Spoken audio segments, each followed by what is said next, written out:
Bismillahirrahmanirrahim. Assalamualaikum warahmatullahi wabarakatuh.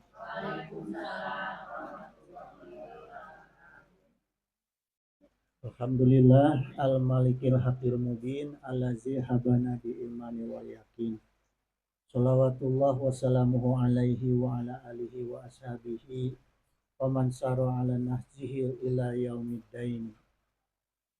Hadratul muhtaramat suma ila hadratil kiram jami'a asatizah wal muhtaram ummahatul musallina alazi yakduruna fi majlis ta'lim ar-razak summa bani sobir zadakallahu nuran wa isanan. Jadi ayuhal ummahat, sore ini ada dua keberkahan. Pertama, pengajian kita diantar dengan hujan, tapi jangan hujan keras juga. Hujan barokahnya, membawa rahmat. Ini yang kedua, kita dikunjungi silaturahmi ibu-ibu dari Majelis Taklim dari Kabupaten Lebak, Rangkas Bitung. Ya. Ibu Hajah Yeti ini adik ibu saya. Nomor berapa ya, Yeti? Kelima. Gitu.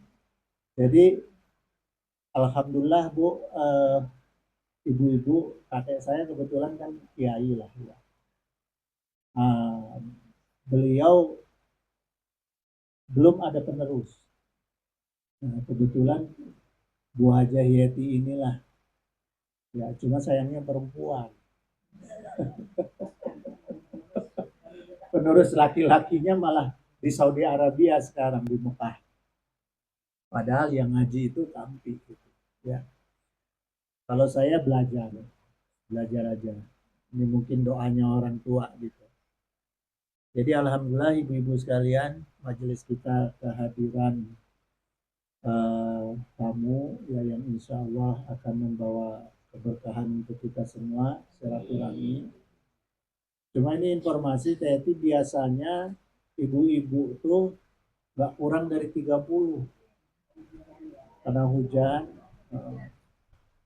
Ini yang hadir sekarang ini memang ternyata ada catatan lebih nih. Insya Allah dicatat Bu sampai ke akhirat kehadiran ibu. Ya.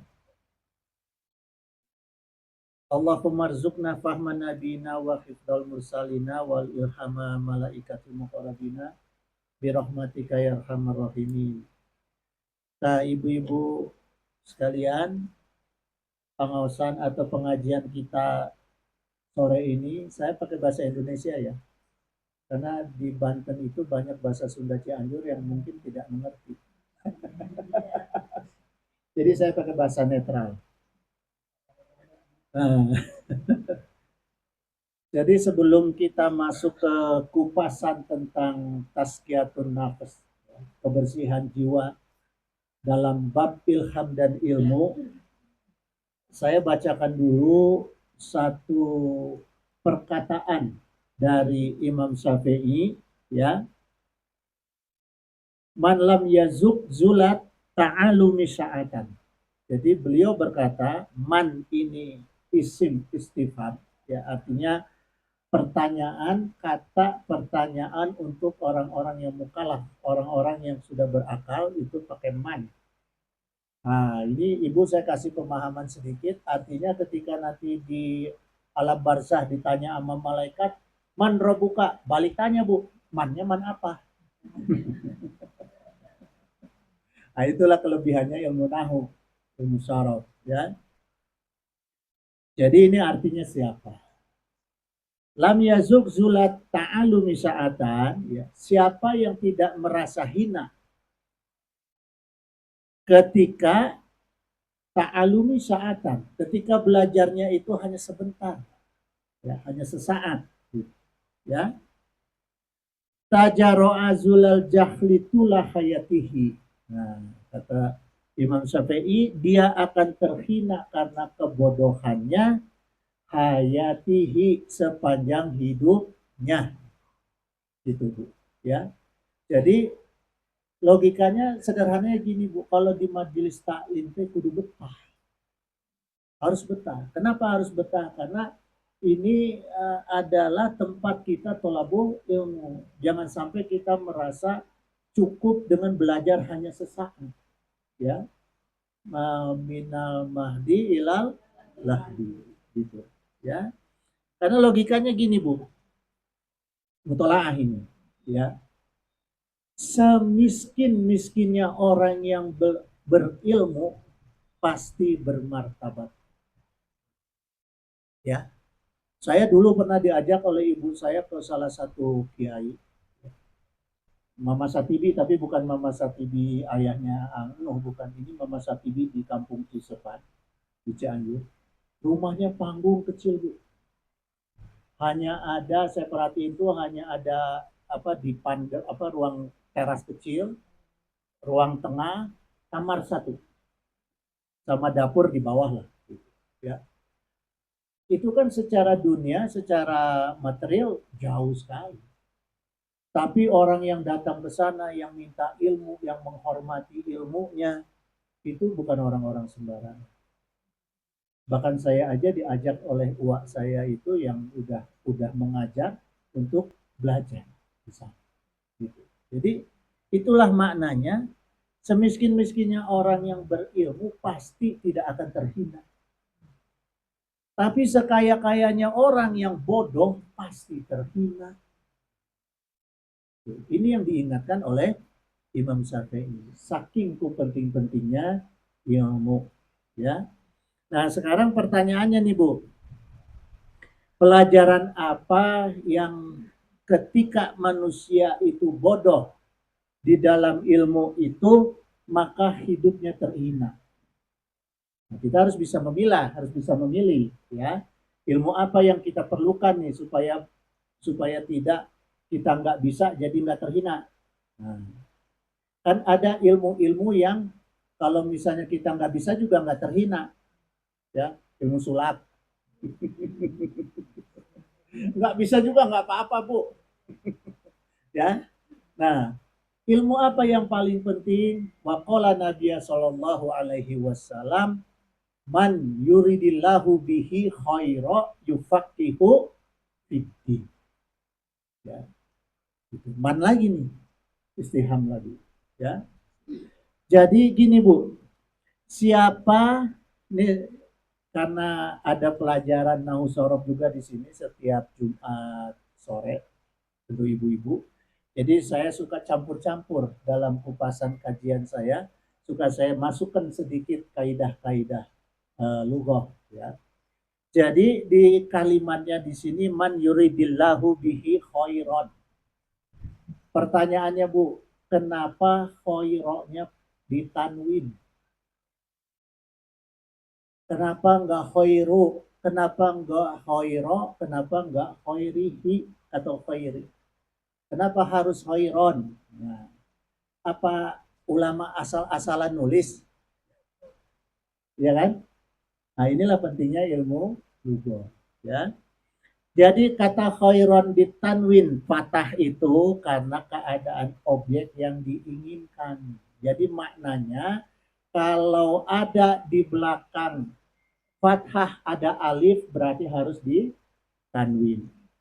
Ya, misalnya ro ada alif bacanya tanwin. Kalau ada doma ada waw bacanya tanwin.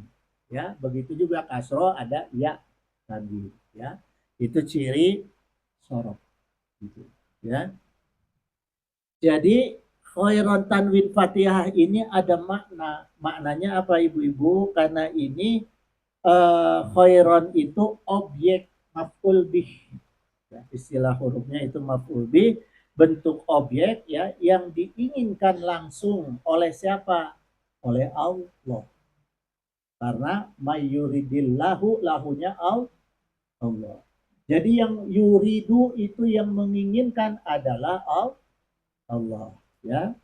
Jadi maknanya mayuridillahu bihi khairan, siapa yang benar-benar Allah inginkan.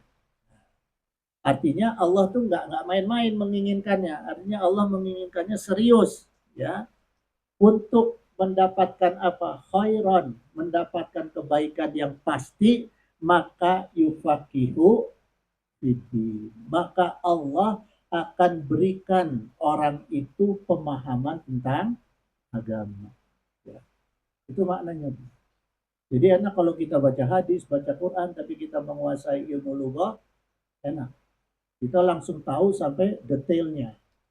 Nah, yang bahaya itu kalau baca dari terjemahan buku yang dibacain pikiran orang, bukan pikiran Rasul atau kalamullah. Gitu. Ya, karena terjemahan orang lain yang belum tentu sesuai dengan struktur bahasanya. Ya, jadi hadis ini menjelaskan bahwa Allah itu benar-benar ketika Allah sayang kepada makhluknya pasti Allah kasih pemahaman agama. Nah, persoalannya Bu sekarang, ya, pertanyaan kedua nih, faktor yang paling berpengaruh untuk apa namanya menentukan pemahaman agama seseorang itu di mana? Dari sekarang pertanyaan kedua. Ya, tadi pertanyaan pertama Allah yang menginginkan jawabannya. Sekarang pertanyaan kedua, di mana tempatnya yang menjadi faktor utama supaya orang itu bisa memahami agama? Pertama di majelis ilmu. Majelis ilmu, pesantren, madrasah, inilah kata kunci tempat untuk mendapatkan pemahaman ilmu. Yang kedua baru keluarga, kemudian lingkungan warga, ini juga penting, nggak kalah penting. Ya, nah itu Bu. Jadi kita harus benar-benar bisa memilah dan memilih lembaga-lembaga atau majelis-majelis ilmu yang sanad dan matannya nyambung kepada Allah dan Rasulnya. Dari mana kita tahu? Kita lihat kitab-kitab yang dipakainya kitab apa, ya, itu. Terus annya dari siapa, kolanya siapa. Dari situ kita bisa lihat, ya. Karena yang namanya sanad itu Bu, kalau dalam struktur hadis, jadi keilmuan di dalam Islam itu ada dua saya. Satu matan, satu sanad. Matan itu isi. Sanad itu ketersambungan, ya. Jadi hebatnya dalam struktur ilmu Islam itu Bu, ketika ada perawi yang merawikan satu aja dikenal sebagai pembohong, nggak jadi hadis itu. Derajatnya turun. Gitu. Ya. Nah, ini kehebatannya ilmu Islam. Ilmu matematika ada nggak yang pakai sanad? Nggak ada Bu, gitu ya. Nah, ini Bu, jadi pentingnya kita pertama berilmu, yang kedua bahwa yang disampaikan oleh Rasulullah yang Allah berikan itu pemahaman, bukan Allah berikan kepintaran. Khaira yufakihu fidin. Yufakihu itu artinya fikih. Fikih itu paham. Ya, jadi Allah bukan kasih kita pintar.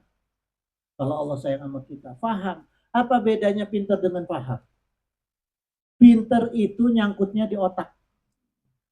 Paham itu nyangkutnya di akal. Akal itu akola yakilu aklun apa artinya? Pengikat. Kalau ilmu itu diikat oleh akal kita dimasukkan ke dalam kolbu, ya, ditempatkan di dalam jiwa, maka ada dorongan untuk mengamalkan. Kalau pintar aja mau nggak ngamalin? Belum tentu. Ya, banyak anak-anak muda yang pintar tetap betul kok. Hah? Emang yang kerja di departemen-departemen agama nggak pala lintar kan ngarajina? Korupsi banget. Karena cuma tidak paham dengan ilmu itu, ya. Nah, sekarang kita masuk ke lanjutan kajian Tazkiyatun Nafas bab ilham dan ilmu. Jadi gini ibu-ibu. Pertama dari satu katanya dulu, saya mau bedah katanya.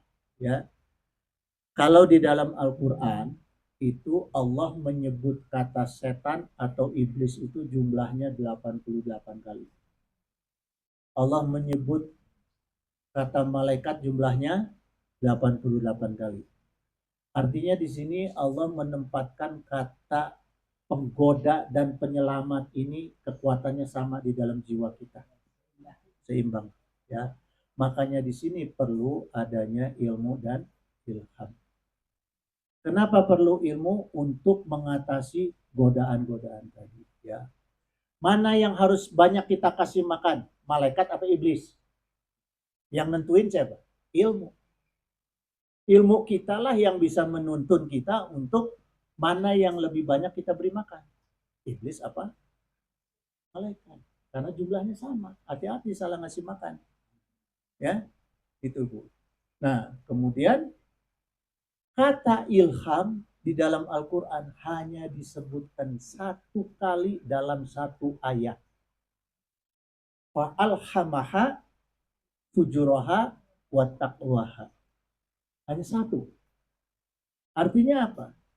Yang punya hak prerogatif penuh terhadap ilham di dalam diri manusia hanya Allah. Kita bisa nggak mengatur ilham kita? Nggak bisa. Karena itu sungguhnya hak prerogatif Allah. Ya, maka Allah sampaikan dalam Asyam ayat 8 itu yang Allah berikan karena jumlah setan dan jumlah malaikat sama, maka Allah tempatkan ilham itu di dalam sifat fujur dan di dalam sifat takwa. Falhamaha fujuroha fujur. Fujur itu artinya maksiat dan watak wah takwa.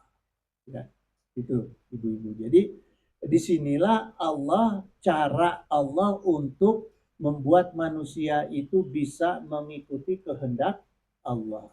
Karena Allah ciptakan manusia dan jin itu bila kecuali hanya untuk beribadah kepada Allah. Itu. Tapi kan manusia harus dicoba. Ya, ibu mau ngasih apa hadiah ke anak, dicoba dulu nggak? Coba dong. Ya, anak minta sepeda. Coba belum bisa naik sepeda, dikasih sepeda. Nyelakain ke anak. Hah? Belum bisa naik sepeda dikasih motor. Silakan. Ya. Allah juga begitu. Allah mau meningkatkan derajat manusia itu dicoba dulu. Udah bisa belum? Kalau belum ya jangan maksain. Ya, itu. Nah, karena ilham ini adalah satu-satunya hak prerogatif Allah. Nah, dalam ilmu tafsir itu ada yang disebut siyak, ayat yang kita kupas, ayat yang kita pahami, ada lihak, ada sibak, ada ayat yang sebelumnya harus kita pahami, ada ayat yang sesudahnya juga harus kita pahami supaya nyambung kepada ayat yang sedang kita mutolaah. Itu dalam kaidah ilmu tafsir, ya. Jadi mentafsir Al-Quran tidak cukup dengan memahami lugah, tapi juga harus punya ilmu tafsirnya, gitu, ya. Nah, sebelum ayat Asyam, surat Asyam ayat 8 ini ada ayat 7-nya. Ayat 7-nya bunyinya wa nafsin wa ma sawaha. Ya. Nah, ini kita telaah juga, Bu. Kita harus telaah juga dalam kaidah tafsir, ya. Lafaz nafsin itu adalah jiwa, nafas. Nah, seperti kita sudah pahami, kalau orang yang meninggal dunia itu yang kembali untuk dihisab bertanggung jawab kepada Allah itu apa? Orang yang mati yang pulang dihisab oleh Allah itu apanya? Ayo. Hah? Hah? Yang pulang langsung ke Allah Kalau amal ibadah kan catatannya. Makhluknya yang ada di dalam diri kita yang pulang ke Allah itu apanya? Hah? Kalimatnya apa, Bu? Kulu nafsin dha'iqatul maut. Bukan kulu ruhin. Ya. Kalau ruh itu fayanfuhu fihi ruh. Ruh itu hak prerogatif Allah. Allah perintahkan malaikat Jibril ketika usia kandungan 4 bulan ditiupkan ruh. Ya. Maka di dalam surat Yasin ada inna nahnu nuhyil mauta. Sungguh kata Allah, firman Allah, kami, Allah gunakan kami, tidak menggunakan innallaha. Karena Allah jujur, Bu. Allah yang maha kuasa jujur. Masa ada raja yang maha berkuasa nggak jujur? Ya kan? Tinggal mana derajatnya? Allah aja jujur. Allah katakan Allah melahirkan Haji Aksa ini pakai kata kami. Kami itu kerjasama yang baik, ibunya Haji Aksa, bapaknya Haji Aksa dengan Allah. Kalau ujuk-ujuk dibuang sama Allah dari langit, jadi enggak? Jadi peye, remuk. Ya, harus ada kerjasama. Gitu. Ya, jadi inilah lugoh. Pakai nahnu, bukan pakai innallah. Jadi Allah tidak menyebut nama dirinya sendiri ketika menghidupkan makhluk dan mematikan makhluk karena ada sebab akibat, ya. Nah, kemudian ayat wa nafsin wa masawaha itu tafsirnya ay bayanalaha tariqoyil khaira wasyara, ya. Jadi bahwa di dalam jiwa manusia itu ada dua jalan, yaitu jalan baik dan syarok, jalan buruk. Itu, ya. Jadi ujuraha wa takwaha. Maaf ibu, ganti dulu kacamatanya. Ini kacamata yang sesuai umur. Ya. Itu. Jadi wa ukhira at-taqwari, dan seharusnya jiwa itu diakhiri dalam keadaan takwa dan Islam, ya. Nah, jadi apa maknanya, Bu? Ayat ini ditafsir, ya, ku ulama bahwa Allah menempatkan ilham di dalam sifat wujud dan takwa itu tujuannya supaya manusia itu punya tujuan. Tujuannya manusia itu sama dengan tujuan Allah ketika Allah menciptakan ilham. Ya, apa tujuan Allah yang supaya kita samakan tujuan dengan tujuan kita? Allah berfirman, Ali Imran ayat 102 itu kalau di khotib Jumat sering dibacakan itu, ya. Ya ayyuhallazina amanu taqullaha haqqa tuqatih wa la tamutuna illa wa antum muslimun. Jadi itu. Apa Allah perintahkan? Jangan mati kalau kamu enggak dalam keadaan takwa, enggak dalam keadaan Islam. Rugi gitu, ya. Nah, itulah supaya tujuan kita itu sama. Tujuan hidup kita dan tujuan mati kita itu harus sama dengan kehendak Allah. Gitu, ya, Ibu. Makanya Allah ciptakan ilham gitu. Waqala Allahu taala aidan wa an asya ayakuna qadik tarobu qadik taroba ajaluhum, ya, dan kemudian telah semakin dekatnya waktu kebinasaan mereka. Jadi Allah juga ingin mengingatkan bahwa tujuan kita itu harus kita kawal. Kita kawal itu maknanya apa, Bu? Harus selalu merasa dekat dengan ajal. Ya, bagaimana cara menjaga ilham kita itu supaya tetap takwa? Ya, harus selalu merasa dekat dengan ajal. Jangan merasa sehat gampang lah, kayak ente. Hah? Jangan, Bu. Jangan merasa gitu. Beliau tuh usianya berapa? Hah? Berapa Bu? Maaf Bu. Hampir 77. Anak saya 22 tahun. Apa dia mengira dia mau meninggal? Wallahu a'lam. Ya. Saya aja bapaknya nggak ngira. Jadi umur tidak ajal itu tidak ada alfabet berdasarkan itu. Makanya di sini diingatkan kita harus mau selalu merasa bahwa ajal kita dekat gitu. Ya, ajal ini gini Bu, dalam konteks lugah bahasa Arab, kata kematian itu ada beberapa Bu. 1, 2, 3, 4, 5. Pertama ajal. Ajal itu ajalu. Ya, ajalu itu artinya batas waktu. Beda dengan umur. Kalau ajalu itu artinya batas waktu. Ada dua jenis ajal. Ada ajal al-musamma, ya, waktu kematian yang sudah pasti nggak bisa dirubah. Ada ajal mu'alak. Ajal mu'alak itu yang masih bisa dirubah dengan cara apa? Syariat. Banyak sedekah, silaturahmi. Itu adalah cara-cara kita untuk merubah ajal.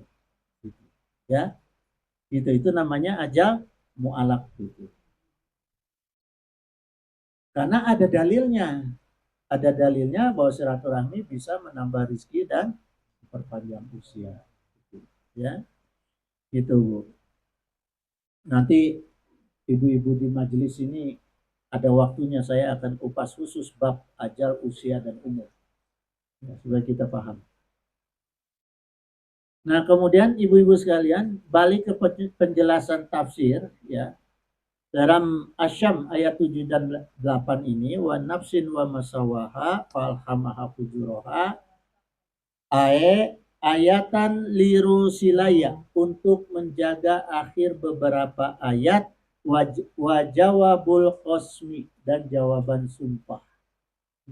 Ya, ayatan liru silaya ini maknanya untuk menjaga akhir beberapa ayat. Sekarang kita lihat nih, ya, mutolaahnya kita lihat ayat akhir dari ayat yang sedang kita pahami, yaitu Asyam ayat 7 dan 8 itu ayatnya adalah berbunyi wama sawaha, ya, wama sawaha, ya. Wama sawaha ini maknanya Allah menyempurnakan penciptaannya, ya. Dengan cara apa Allah menyempurnakan penciptaannya? Allah berikan ilham di dalam sifat wujud dan takwa kita. Jadi bagaimana Allah menyempurnakan jiwa kita? Dengan cara memberi ilham. Ya, gitu. Nah, contoh gini Bu, ada sifat manusia yang selalu ingin menang sendiri, ya, yang tidak mau menerima kekalahan, tidak mau dikoreksi, tidak mau tidak mau diingatkan. Bahkan sifat munafik ini adalah kumpulan dari sifat-sifat fujur. Insya Allah dengan adanya ilmu yang menjadi ilham di dalam diri kita, maka sifat-sifat itu akan berkurang. Kalau nol nggak bisa, karena kita bukan malaikat. Ya, tapi minimal 0, koma lah. Ya, komanya aja yang banyak. Gitu. Ya. Nah, kalau sifat takwa lawan dari sifat fujur. Ya, artinya kecenderungan kita kepada kebaikan, ibadah gitu, ya. Nah, terus gini Bu, selanjutnya Allah terangkan sebagai wajawabul qasmi. Wajawabul qasmi ini maknanya adalah sumpah. Allah memberikan jawaban kehendak Allah itu untuk membuat kita itu sama tujuan hidup kita dengan tujuan Allah menciptakan kita, yaitu Allah bersumpah. Ya, sumpahnya apa? Wan nafsin. Wawunya di sini adalah wawu osam. Wau kosam itu wau sumpah. Jadi Allah bersumpah bahwa sungguh-sungguh Allah itu menyempurnakan jiwa manusia, maka Allah ciptakan isi dari jiwa manusia yaitu akal dan kolbu. Jadi di dalam jiwa kita itu isinya akal dan kolbu. Maka jiwa kita dihisab. Ruh tidak dihisab. Kenapa? Karena tidak ada akal dan kolbu. Gitu. Ya. Jiwa dihisab karena ada akal dan kolbu. Kenapa akal dan kolbu? Karena ada akal dan kolbu jiwa jadi harus dihisab. Karena amal kita tergantung perencanaan dari akal dan kolbu. Kalau akal dan kolbu kita sepakat, curi tuh mobil orang, jadi amal kita mencuri. Ya, tapi kalau akal dan kolbu kita bertarung terus supaya nggak mencuri, tinggal mana yang kuat, yang banyak kita kasih makan, malaikat apa setan apa iblis. Ini yang menentukan apa namanya pendapat akal dan kolbu. Ibu tahu artinya kolbu apa? Ulub. Ulub itu artinya bergejolak. Jadi sesuatu sifat yang selalu bergejolak itu namanya ulub. Jamaknya kolbu. Nah, makanya karena jiwa apa kolbu kita selalu bergejolak supaya tenang, Allah kasih akal. Diikat tuh akal. Cara ikatnya gimana? Harus ada ilmunya. Kalau akal nggak dikasih ilmu, nggak bakal bisa mikat kolbu, malah membantu kolbu. Coba, ayeuna kieu we. Setiap orang mau maksiat pasti deg-degan heula. Benar? Ya, karena ada pertarungan antara akal dengan kolbu. Mana yang kita kasih makan? Nah, gitu Bu. Jadi kalau ibu-ibu nih lagi deg-degan nih, ya, pengen buka dompet salaki, deg-degan nih, ya. Ibu kasih makan yang mana? Kalau kasih makan iblis, wah, jangan-jangan duitnya banyak nih diumpetin. Nah, itu iblis tuh. Sikat. Nah, ya kan? Jangan-jangan ada foto cewek. Itu iblis tuh, Bu. Tapi kalau ibu astagfirullah, asyhadu alla ilaha illallah, istighfar, itu berarti ibu lagi ngasih makan malaikat. Pasti nggak jadi, Bu. Nggak jadi. Kalau ibu nggak jadi buka dompet selaki kan nggak jadi berantem. Ya, gitu Bu. Ya. Nah ini Allah untuk melindungi kita itu sampai bersumpah. Kalau kita bersumpah, saya sumpah anak saya harus jadi anak yang soleh. Kita pasti semangat nggak mendidik dia? Pasti kita tuntun nggak? Kita jagain nggak? Begitu juga Allah. Tapi lamun anakna bedegong we ngalawan we, pusing urang. Antep we. Nah, jangan sampai Allah pusing. Allah pusing sama kita, udah dijagain ngalawan wae. Akhirnya diantep. Kalau udah diantep sama Allah namanya apa? Disungkun. Kalau udah disungkun, ad-dunya sinu mu'minin wal janatul kafir. Ya, kita akan dimasukkan nauzubillah ke kelompok orang-orang yang merasakan surga di dunia seperti orang kafir. Kenapa Allah kasih orang kafir itu surga di dunia? Itu bentuk keadilan Allah. Karena Allah tidak akan beri kenikmatan di akhirat. Maka kalau kita hanya mau berkenikmatan di dunia aja, jangan harap ada kenikmatan di akhirat. Nauzubillah summa nauzubillah. Ya. Nah, kemudian saya lanjutkan, Bu. Allah Ta'ala menciptakan isi akal dan kolbu itu pertama bentuknya adalah taufik dan hidayah. Gitu, ya. Hidayah itu petunjuk. Hidayah itu sumbernya Al-Quran, hadis, ijma, qiyas, ya, ilmu-ilmu agama, ya, akidah, syariah, akhlak, ilmunya apa? Tauhid, fikih, tasawuf, ya. Nah, itu hidayah.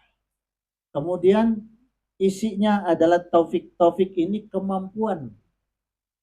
Jadi kalau hidayah itu adalah sumbernya, ya, kalau taufik itu kemampuannya.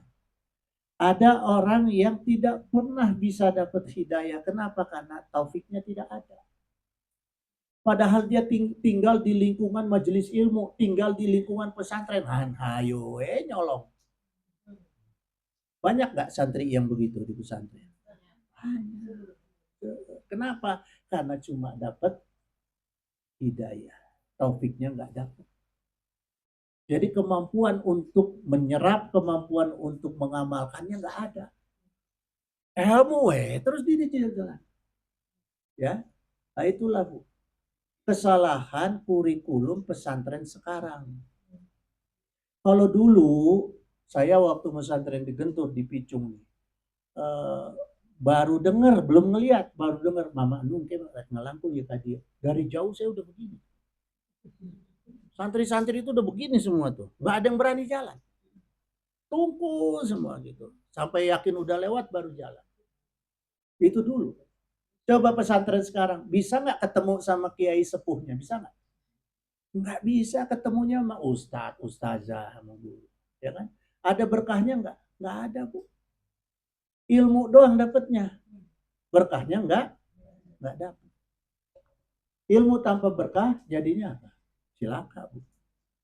Jadi tambah pintar. Ya kan? Gitu.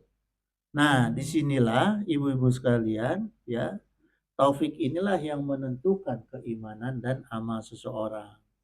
Nah, Allah kemudian untuk mewadahi taufik dan hidayah itu maka Allah menciptakan ilmu dan ilham. Gitu. Ya. Kenapa Allah seimbangkan antara ilmu dan ilham? Karena sumber ilham itu, penggerak ilham itu adalah ilmu. Ya.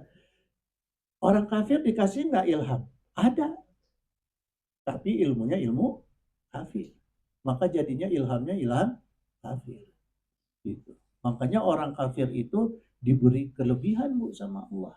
Karena sumber ilmunya sumber ilmu kafir. Ya kan? Oh dia bisa terbang, dia bisa bikin pesawat, bikin gitu. Ya. Jadi ilham bergantung dengan pemasukan atau pasokan ilmu. Gizinya ilham adalah ilmu. Gitu. Ya. Sehingga mengendalikan jiwa kita. Kalau udah jiwa kita terkendali, maka langkah hidup kita juga akan insya Allah terkendali. Ya. Nah kemudian ibu-ibu sekalian, ketika ilmu agama berada di luar akal dan jiwa, jadinya apa? Pengetahuan.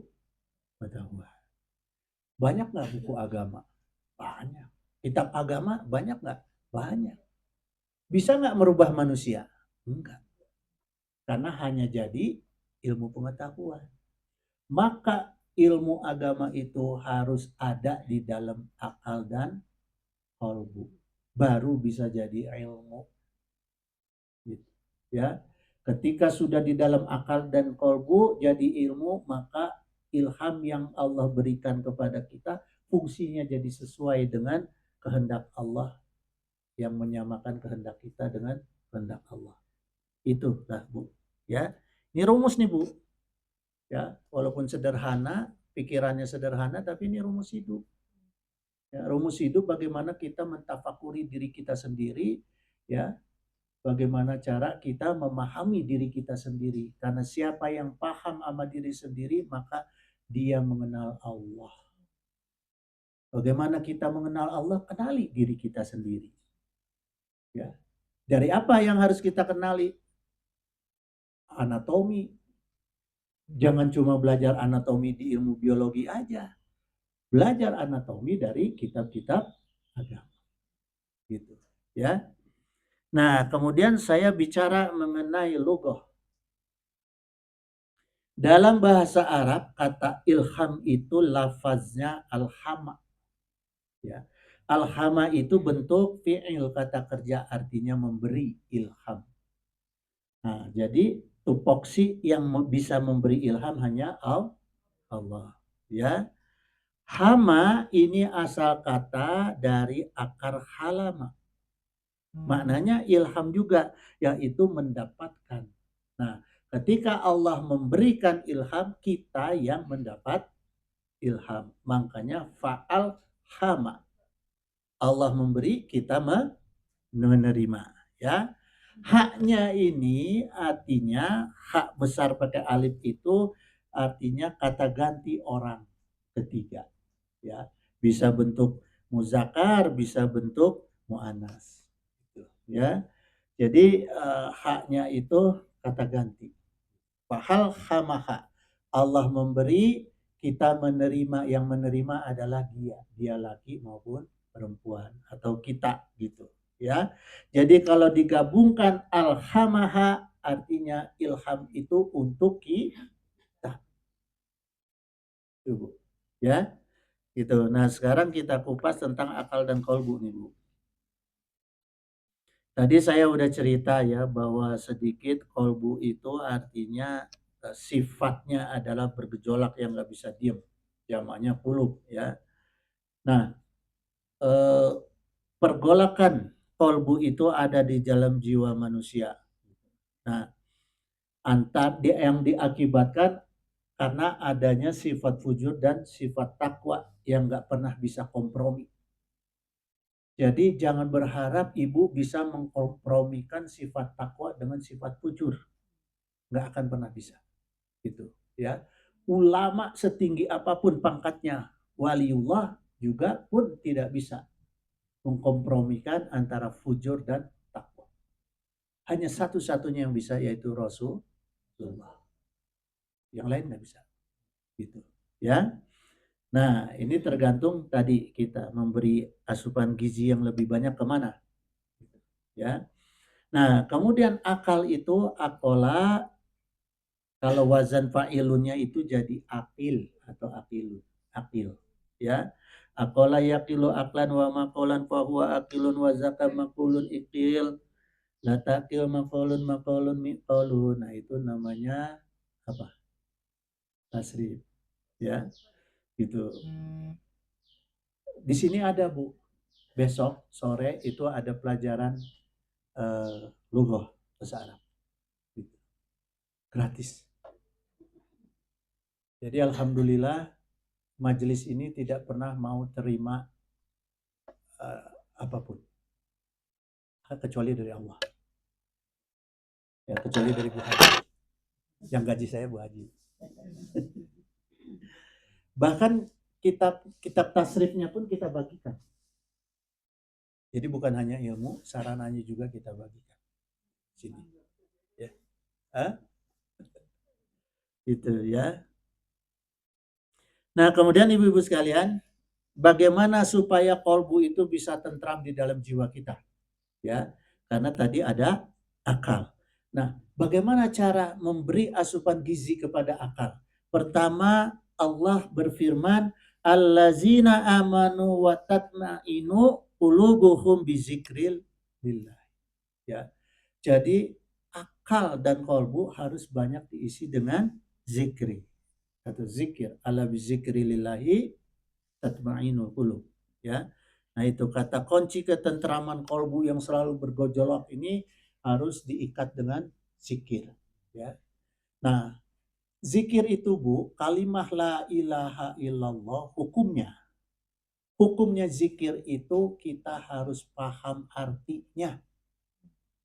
Kalau nggak paham artinya, maka zikirnya mubazir. Ya. Bahkan ada ulama yang menghukumi dosa. Kalimah la ilaha illallah itu harus tahu.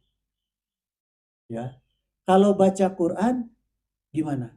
Boleh nggak tahu artinya?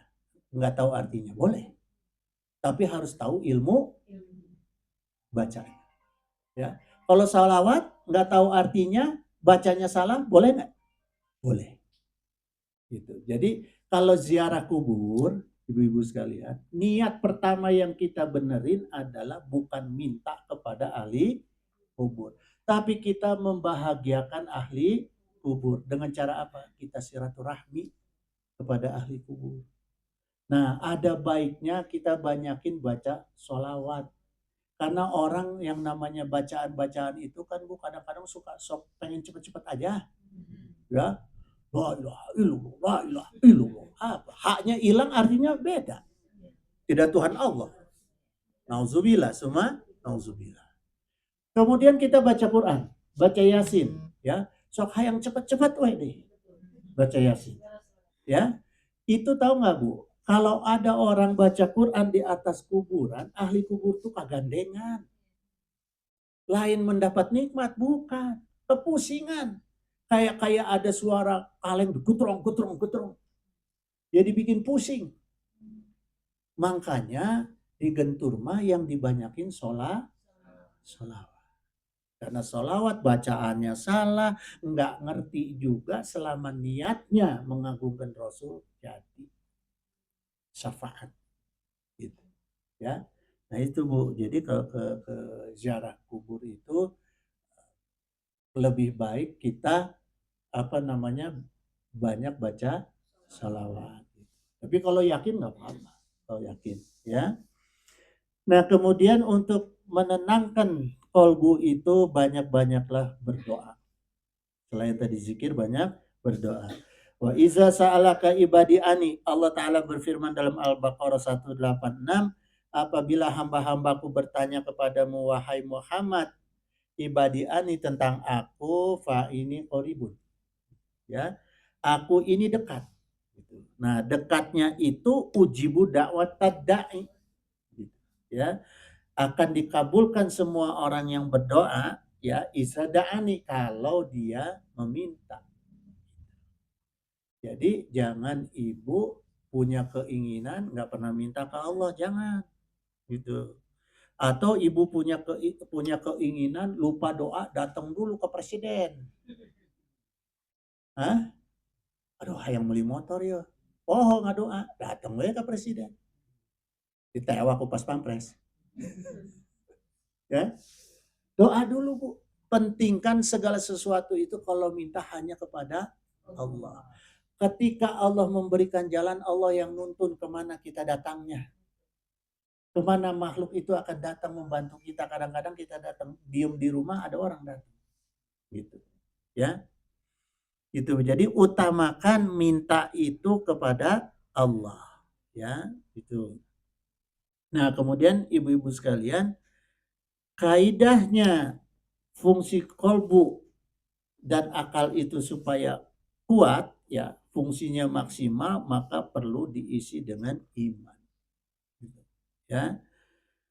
Al-Baqarah ayat 285, amana rasulu bima unzila ilaihi min rabbihi wal mu'minun. Ya, jadi Rasulullah beriman kepada Al-Qur'an, kemudian yang turun kepada Rasulullah dari Rabb-nya dan juga orang-orang mukmin. Jadi Al-Qur'an itu untuk kita semua, untuk orang mukmin, ya. Qulun amana billahi wa malaikatihi wa kutubihi wa rusulihi. Semua beriman kepada Allah dan malaikatnya dan kitabnya dan rasulnya. La nufarriqu baina ahadim min rusulih, ya. Kemudian mereka berkata, kami tidak membeda-bedakan seorang rasul pun. Gitu.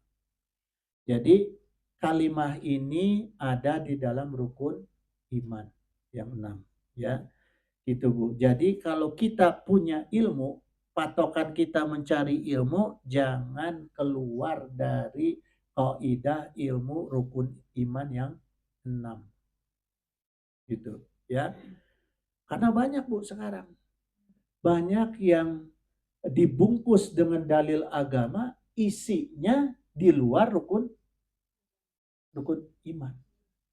Misalnya berlebih-lebihan menghiasi kuburan, ya. Kemudian sholawatan bari joget-joget, sholawatan bari kikituan tah. Hah? Nauzubillah, ya.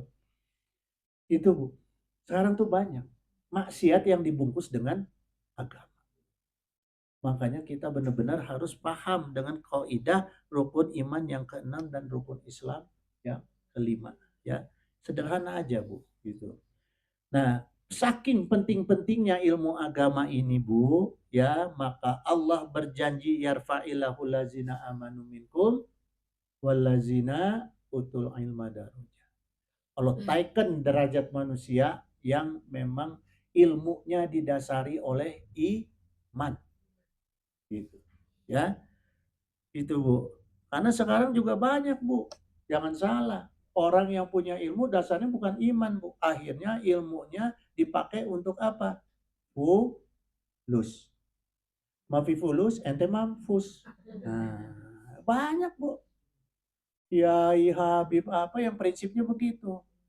Mafi fulus ente mampus. Makanya kalau nggak ada fulus dia nggak mau datang, nggak mau ngaji.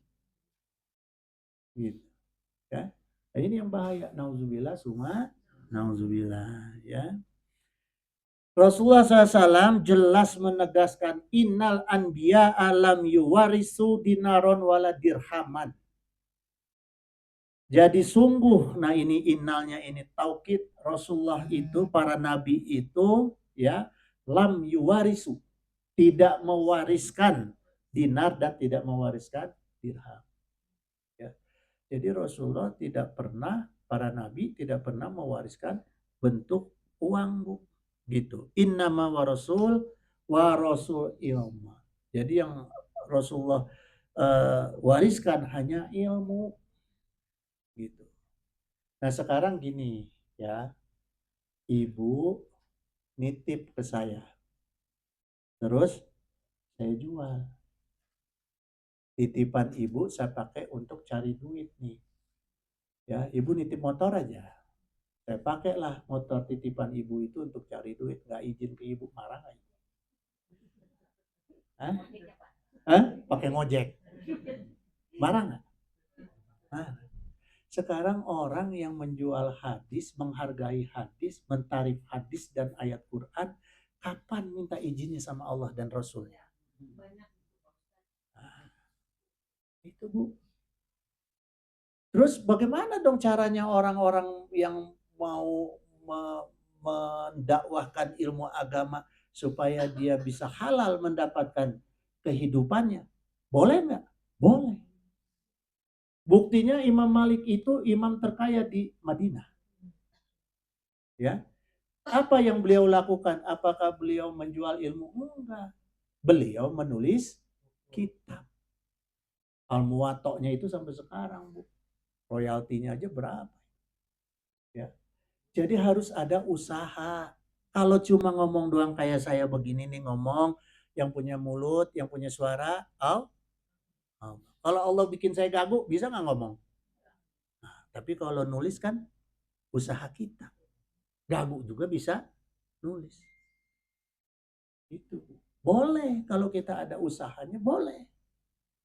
Gitu. Maka boleh kita cari uang itu pakai kita. Jadi prinsipnya kalau ada orang ngaku ulama, kalau nggak punya karya kitab, bukan ulama. Haji Aksan naon atuh tukang ngomong we ngabaceo. Ya, itu Bu. Nah, waqala Nabi SAW inna anbiya'a. Nah, ini yang tadi ya. Nah, ketinggian derajat para dan martabat para nabi dan rasul itu bukan dengan harta atau tahta. Tapi Bu, jangan salah, Allah menugaskan atau dengan iradah Allah dan izin Allah ada satu nabi ya yang Allah berikan derajatnya dengan tahta, yaitu Nabi Sulaiman alaihissalam. Untuk apa?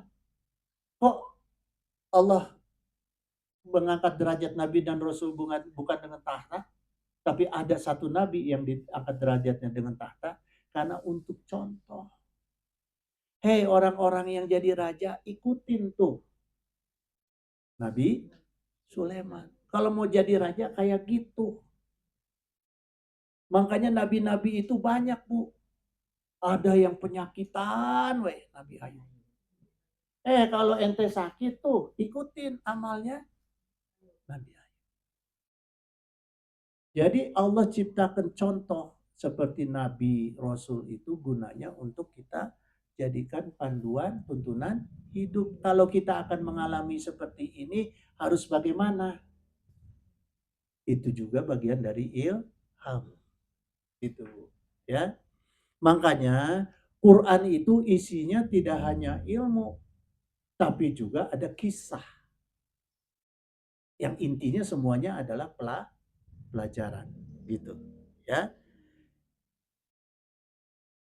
Kemudian Rasulullah SAW berfirman, "Awidul ilma bil kitabi."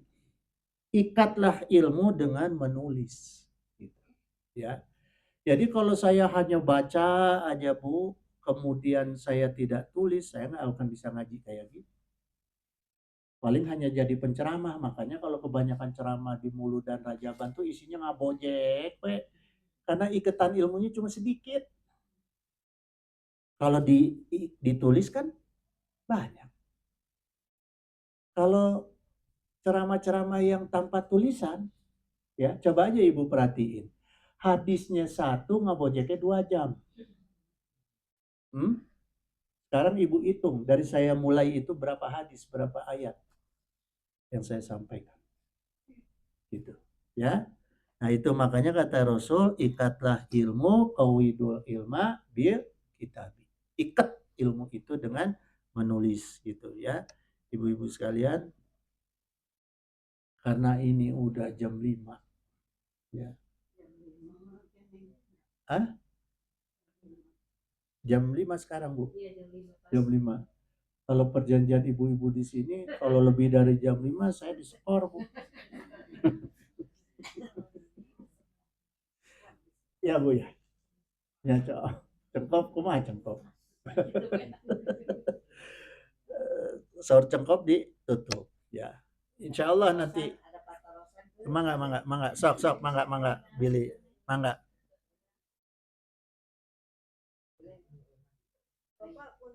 Ya.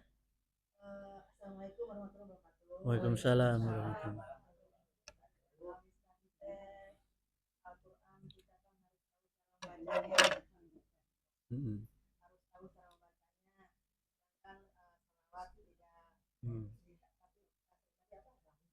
Tidak ini pun tidak apa-apa gitu ya. Bagaimana dengan doa, Pak? Dengan doa di makam, kebetulan itu terjadi pada saya. Jadi pas di makam itu hujan.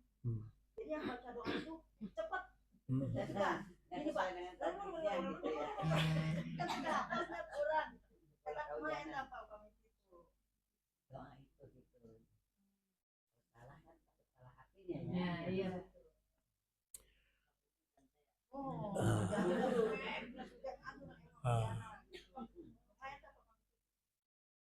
Ini masalahnya bukan kejadian yang memang si pendoanya memang selalu gitu ya. Jadi ada, kalau saya dengar sedikit ada rukhsah.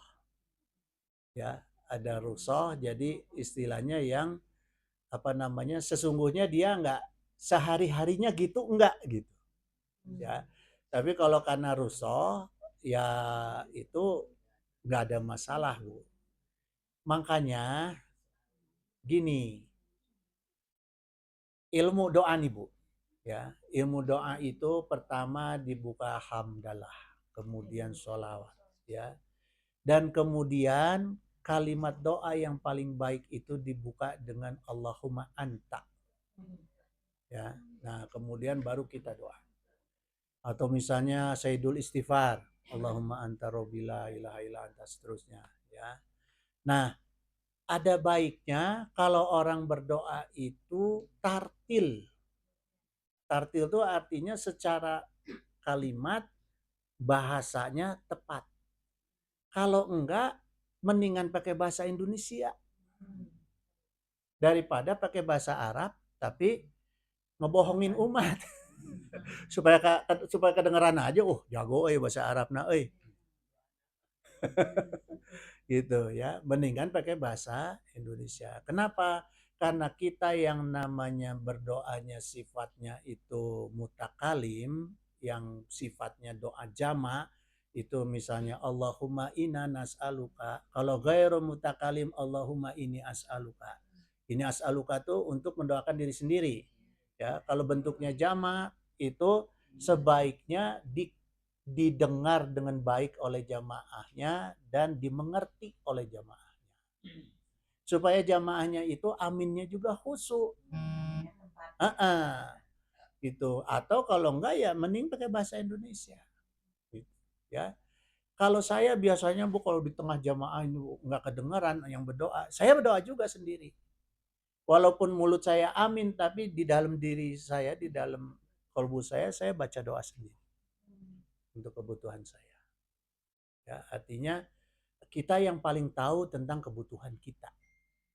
Kadang-kadang kan orang yang berdoa juga sifatnya umum, ya, gitu. Jadi tadi kembali ke pertanyaan Ibu, kalau memang itu ya rukshoh, nggak ada masalah. Tapi yang paling penting doa itu kita yang mengendalikan doa kita sendiri, sekalipun di tengah jamaah, kecuali kita paham, kita ngerti. Ya, orang yang berdoanya kita ngerti, wah ini memang kita mengharapkan. Misalnya gini Bu, kita datang ke ulama, ya, ke ulama, kemudian kita minta barokah, mohon mama punten kang doakeun langsung.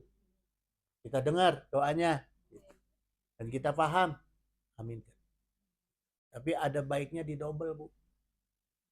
Ya, didobel antara mengaminkan doa orang lain juga berdoa sendiri di dalam hati. Gitu. Kira-kira gitu. Insya Allah. Ya. Allahu alam. Ada lagi yang mau nanya? Ada nih Pak Ustaz. Ya. Assalamualaikum warahmatullahi wabarakatuh. Waalaikumsalam warahmatullahi wabarakatuh. Ini sama dengan pertanyaan yang tapi beda versi ya Pak Ustaz. Ada yang berdoa di makam, tapi doanya itu doa salamat gitu Pak Ustaz. Ya. Terus saya mendengarkan itu kan ada seperti minta rezeki, kok seperti barat minta rezeki sama orang yang meninggal gitu kan Pak Ustaz ya, di doa selamat itu kan ada di itunya kan ya Pak Ustaz gitu. Terus saya bilang kok pakai doa selamat sih, ibaratnya seperti kita meminta rezeki kepada yang meninggal kan, seharusnya kita mendoakan yang sudah meninggal ya Pak Ustaz ya. Itu bagaimana itu Pak Ustaz, versi seperti itu? Begini. Dan satu lagi nih Pak Ustaz, ada dua lagi nih Pak, ada dua jauh-jauh dari Pak. Iya. Pertanyaannya ada dua nih Pak Ustaz. Ini mungkin dari materi nih Maya Pak Ustaz ya. Ada yang menjadi imam di sholat Ramadan, sholat taraweh ya Pak Ustaz. Tapi itu imamnya itu mungkin tidak hafal atau gimana gitu, yaitu berdoa membaca suratnya itu sambil bawa itu Al-Quran gitu. Itu diperbolehkan apa gimana itu Pak Ustadz? Ya, terima kasih, sekian dan assalamualaikum warahmatullahi wabarakatuh. Waalaikumsalam.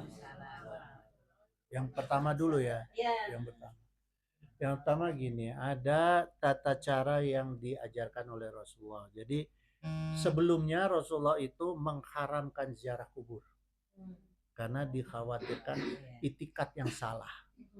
Nah, kemudian dibolehkan ke Rasulullah dengan tujuan supaya itikatnya itu mengambil ibroh dari sebuah kematian, ya, mengambil pelajaran.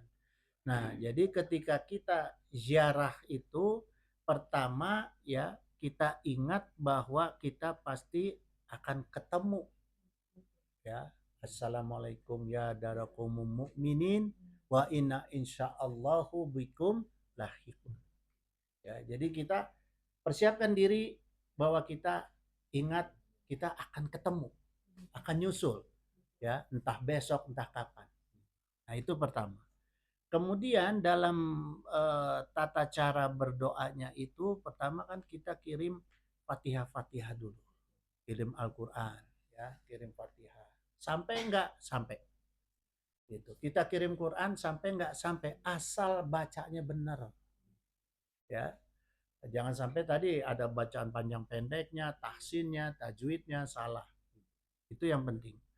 Terus yang kedua adalah kita bukan meminta kepada ahli kubur, tapi kita mendoakan ahli kubur. Nah, ketika kita kita mendoakan ahli kubur yang pertama itu misalnya ilah hadrotin sekian terus ya. Nah, itu kan makanya saya waktu di Gentur itu diajarkan doa isol, yaitu doa khusus mendoakan ahli kubur dulu. Jadi dibuka dulu dengan doa isol. Nah, setelah doa isol baru kita berdoa sendiri gitu. Berdoa sendiri tujuannya untuk apa ya? Untuk kita ya. Tapi doanya itu dengan bentuk doa yang sifatnya mutakali. Artinya jamak. Supaya kita berdoa juga ada kepentingannya juga untuk kita dan berharap diaminkan. Boleh nggak berharap diaminkan? Boleh. Asal jangan didoakan. Gitu ya. Misalnya kita berdoa nih, Allahumma inna nas'aluka ridhoka wa ni'matal qabri wal jannah. Ya. Ya Allah, bukan ini as'aluka tapi ina nas'aluka. Ya, kita utamakan tuh doa itu dulu ya. Allahumma inna nas'aluka ridhoka wa ni'matal qabri wal jannah. Minta diberi kenikmatan kubur dan surga. Nah, ini kan untuk kita dan untuk ahli kubur ya. Terus Allahumma Allahumma anzili rahmata wal maghfirata wa syafa'ata. Ya Allah turunkanlah rahmat, turunkanlah syafaat, turunkanlah berkah, rahmat ya. Ala ahli kuburi min ahli la ilaha illallah Muhammadur Rasulullah sallallahu alaihi wasallam ya. Kepada ahli-ahli kubur yang ahli zikir dan ahli syahadat nah siapa nih khususnya kepada siapa? Kalau anak an ibni, kalau bapak an abi, atas nama khusus atas nama siapa ahli kubur. Ya, itu bisa begitu. Ya, nah, itu jadi ada rumusan doa-doa ketika berziarah itu yang diutamakan untuk mendoakan ahli kubur. Habis itu kita berdoa secara umum tapi yang sifatnya gitu. Ya. Jadi umum. Karena bahkan Rasulullah itu menganjurkan supaya kita mendoakan muslimin wal muslimat. Gitu. Ya. Allahumma gfir lil muslimina wal muslimat wal mu'minina wal mu'minat. Gitu. Ya. Jadi nggak ada masalah selama sesuai dengan tuntunan ulama. Nah, yang kedua tadi apa, Bu? Imam yang baca imam memakai bawa Al-Quran sambil bawa Al-Quran gitu. Bacaannya mungkin nggak hafal, ya, salah. Ya. Ya, betul. Kalau itu bukan ilmu saya. Karena di mazhab Syafi'i tidak boleh. Di mazhab Syafi'i. Ya. Tapi saya nggak tahu apakah di mazhab yang lain, saya belum pernah memperdalam kitab-kitab Hanafi, Hambali, Maliki. Ya, tapi kalau di mazhab Syafi'i, setahu saya sholat itu harus fokus. Tuh. Itu ya. Tapi saya nggak mau menyalahkan, nggak mau mendiskreditkan karena kan selama ada orang-orang yang punya sanatnya, hujahnya dengan sanatnya yang nyambung kepada Allah dan Rasulnya yang kita nggak tahu, kita jangan salahkan. Itu aja. Udah? Ada satu lagi ibu kesepuhan ini. Mangga. Bener ya ibu-ibunya, malah tebihnya. Waalaikumsalam. Di Islam itu kalau ngebohong dosa ngebohong. Yang ngebohong itu ya yang buat menyelamatkan itu ya. Jadi maksudnya gini, ngebohong apa yang dibolehkan dalam agama kita gitu maksudnya. Ngebohong yang boleh itu ngebohong yang menyelamatkan, ngebohong yang tidak ada unsur fitnah, unsur ghibah, unsur tipsani, tipu sana, tipu sini. Gitu. Jadi artinya ada hal-hal yang sifatnya ya rukshoh tadi, ya kalau kita nggak ngebohong maka kita akan menimbulkan sebuah musibah yang lebih besar. Ada orang terbunuh misalnya kalau nggak kita berbohong, nah itu diruksoh oleh. Kalau ke suami bagaimana tuh yang ngebohong yang dibolehkan? Itu harus nanyanya ke Bu Haji Yeni itu. Nanyanya ke Bu Haji Yeni kalau itu. Ya, Bu Haji, berbohong demi kebaikan. Kebaikan ya nggak apa-apa. Cuma apa? Gimana tuh ya? Ada cara. Ibu yang jujur. Itu masih kena ayat pertarasan ibu-ibu tidak ayat. Innahu sami'un qaribun mujibud da'wat wa yaqdiyal hajat subhanaka allahumma wa bihamdika asyhadu an la ilaha illa anta astaghfiruka wa atubu ilaik. Wallahul muwaffiq ila aqwamit thoriq. Assalamualaikum warahmatullahi wabarakatuh. Saya nggak berdoa karena tadi udah ada yang berdoa ya. Ibu yang di kota lainnya punya. Bahkan dilihatin ke teman-teman di sana. Apa supaya abi tak anjeuna gitu nya. Jalan-jalan. Oh, nanti lah kata pengen ke sini gitu. Iya. Abi pun Pak Haji mah